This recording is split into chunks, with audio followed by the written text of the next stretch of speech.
Ang buhay ay puno ng kwento. Mga kwentong nababalot sa misteryo. Liham ng gabi. Liham ng gabi. Ang morgue ang isa sa mga kinatatakutang lugar ng mga tao. Marahil ay dito dinadala ang mga bangkay para asikasuhin at ayusin sa huling pagkakataon. Ito ang kwento ni Samuel. Isang embalsamador na bitbit ang kanyang mga nasaksihang kababalaghan sa lugar na kanyang pinagtatrabahuhan. Ating alamin ang mga misteryong bumabalot sa morgue. Magandang gabi. Ako si Lady Gracia at ito ang Liham ng Gabi. Liham ng gabi. Liham. Isang mahiyain at tahimik na tao si Samuel. Saktong-sakto sa kanyang napiling trabaho. Isang embalsamador. Si Samuel ay mula sa probinsya at nagnais na magsimula ng panibagong buhay sa ibang lugar kaya nag-apply ito sa isang morgue sa syudad. Sa kabutihang palad, natanggap at nakapagsimula agad siya sa trabaho. Bakante ang mga unang araw niya sa trabaho dahil wala pa namang dumarating na bangkay para asikasuhin. Nasa loob lang siya ng morgue para ayusin at linisin ang mga kagamitan. Pauwi na si Samuel isang gabi nang mapansin nito ang freezer ng morgue. Dito inilalagay pansamantala ang mga bangkay na wala pang takdang araw ng lamay o di naman kaya ay hindi pa inaangkin ng pamilya. May naramdaman siyang kakaiba. Para siyang hinahatak palapit sa freezer ng morgue. Kaya naman unti-unti niya itong nilapitan. Akmang bubuksan na sana niya iyon nang biglang may pumasok sa morgue.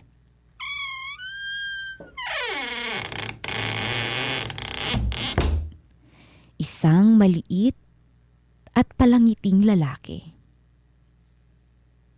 Ako nga pala si Dante. Nasabi na ba nila sa'yo na ako ang assistant mo rito? Pagpapakilala ng lalaki.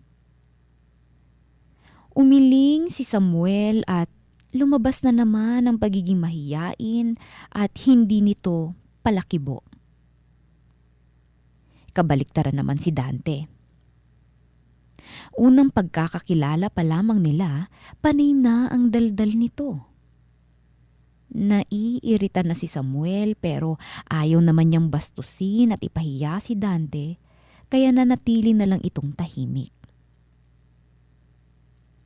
Matagal na akong assistant ng mga embalsamador dito. Marami nang umalis dito kasi nang ibang bansa na. Nakahanap ng mas malaking sahod, mas magandang trabaho. Ako na lang palagi ang naiiwan. Nakangiti pa ring kwento ni Dante. Tumangulang muli si Samuel.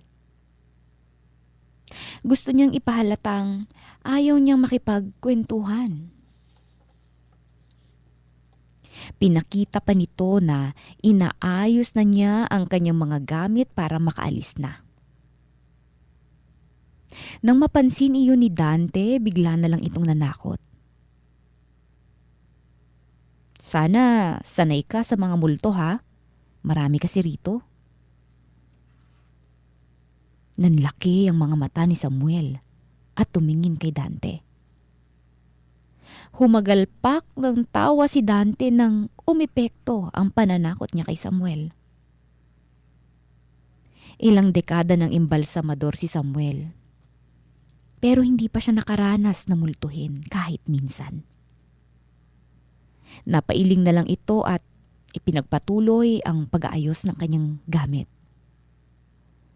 Patuloy pa rin si Dante sa pagkukwento.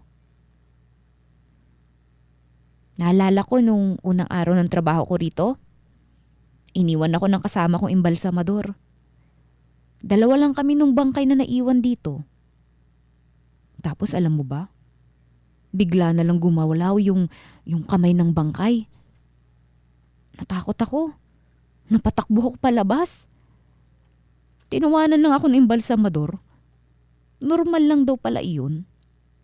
Rigor mortis daw ang tawag dun eh. Yung huling pag-contract ng muscle sa katawan ng tao.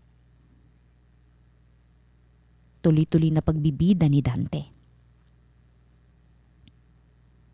Wala pa ring reaksyon mula kay Samuel. Hanggang sa bigla silang nakarinig ng malakas na kalabog mula sa freezer. Nagulat si Samuel. Kalmado naman si Dante. Akmang lalapitan na sana ni Samuel ang freezer ng morgue pero pinigilan siya ni Dante. Kahit anong mangyari, wag na wag mong bubuksan yan. Hindi pa ito ang tamang panahon. Sa pagdaan pa ng mga araw, naging abala na sina Samuel at Dante sa pagdating ng mga bangkay na aasikasuhin nila. Seryoso si Samuel sa kanyang trabaho. Samantalang si Dante, tulad pa rin ng dati. Madaldal at panay ang kwento tungkol sa buhay niya. Balang araw, magkikita ulit kami ng misis ko, Samuel. Nakangiting sabi ni Dante habang nagtutulungan silang ilipat ang bangkay sa kabilang mesa pagkatapos paliguan. Napatingin si Samuel sa kanya. Sa unang pagkakataon, naintriga ito sa buhay ni Dante. Asan ba ang asawa mo? Nasa probinsya? Tanong ni Samuel. Tumango si Dante. Oo, dun siya nakalibing eh. Gusto ko na ngang makasama siya ulit. Excited na ako. Nakangiting sagot ni Dante pero kitang-kita ang lungkot sa kanyang mga mata. Parang kinurot ang puso ni Samuel sa sinabi ni Dante. Parehas pala silang dalawa. Patay na rin kasi ang asawa ni Samuel. Sa kanilang probinsya rin nakalibing. Kaya nga dumayo si Samuel sa syudad para makalimot sa pagkamatay ng asawa niya. Parang gusto mo na agad sundan ng asawa mo sa kabilang buhay, Dante ah. Sinubukan makipagbiruan ni Samuel. Isang tipid na ngiti ang isinagot ni Dante. Iniba ni Dante ang usapan. Tumitig ito sa bangkay na inaayusan nila.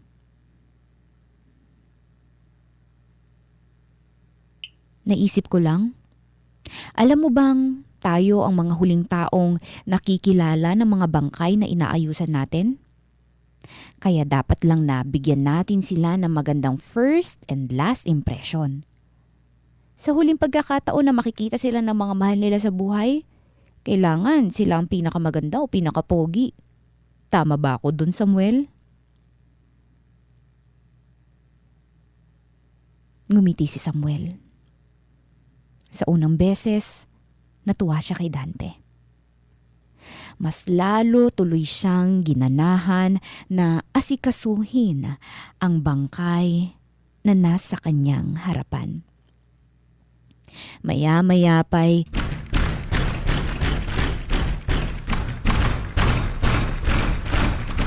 bigla na namang kumalabog ang freezer ng morgue. Mas malakas at tuloy-tuloy pa kumpara noon. Gustong lapitan iyon ni Samuel pero tulad ng dati, pinigilan siya ni Dante. Hayaan mo siya, Samuel. Gusto na siguro niyang makita ang pamilya niya. Malungkot na sabi ni Dante.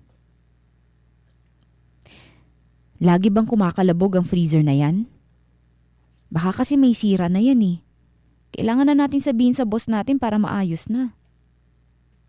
Suwestyon ni Samuel. Hindi pa rin talaga naniniwala si Samuel sa kababalaghan. Umiling si Dante.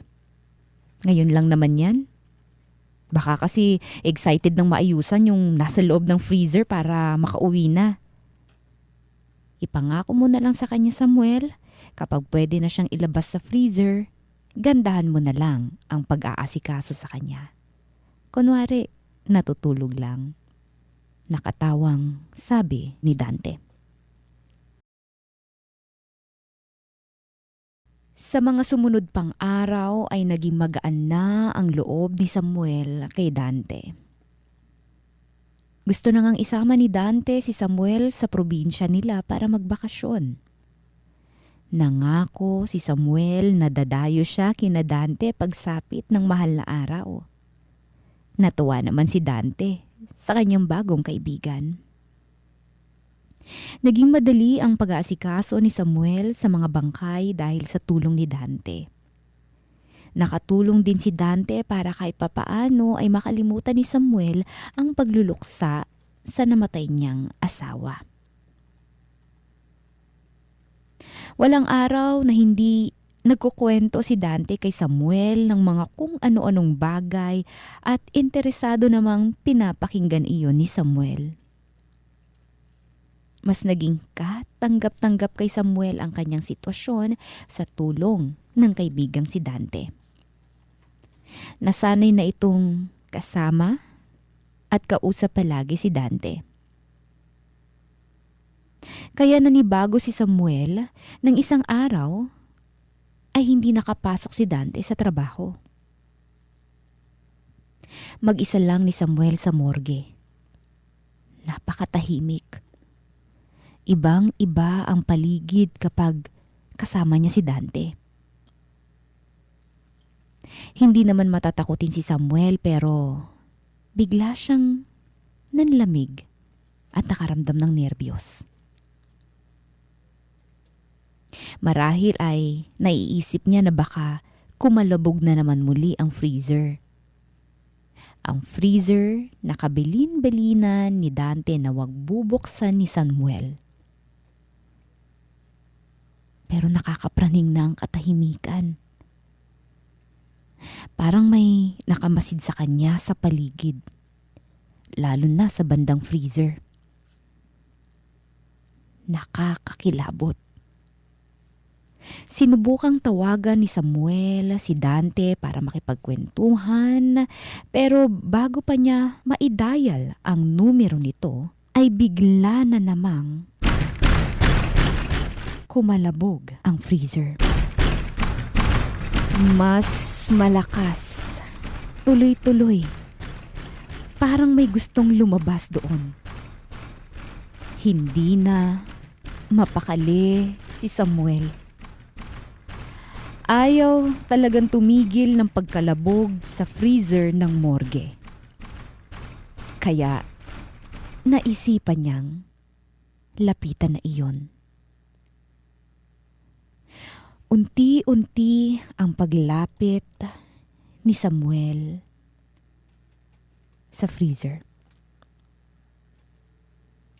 Nang hawakan niya ang handle para hatakin, nakaramdam si Samuel ng puwersa na pumipigil para mabuksan ang freezer. Baka tama ang sinabi ni Dante. Baka may tamang panahon para ilabas kung sino man ang bangkay na andoon. Pero kailan?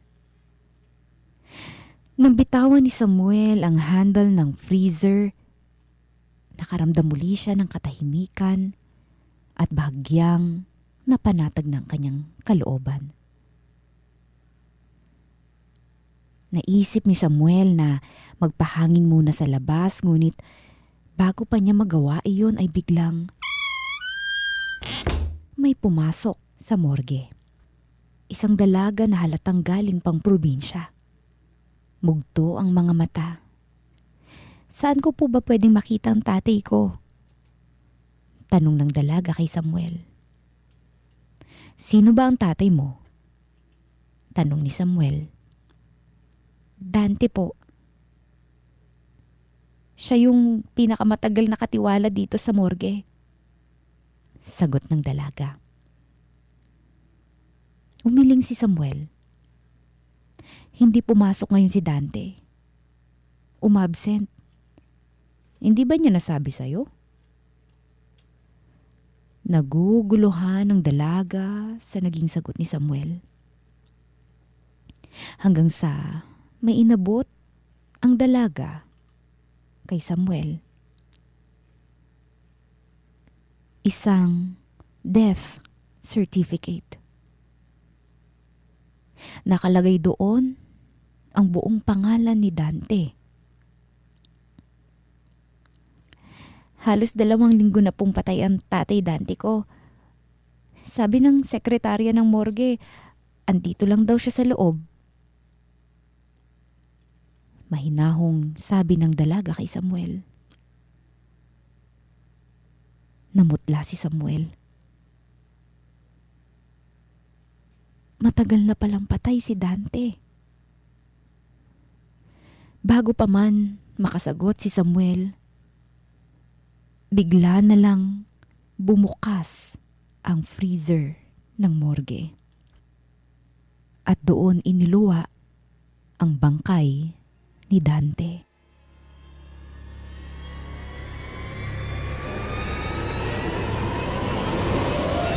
Liham ng gabi. Liham ng gabi.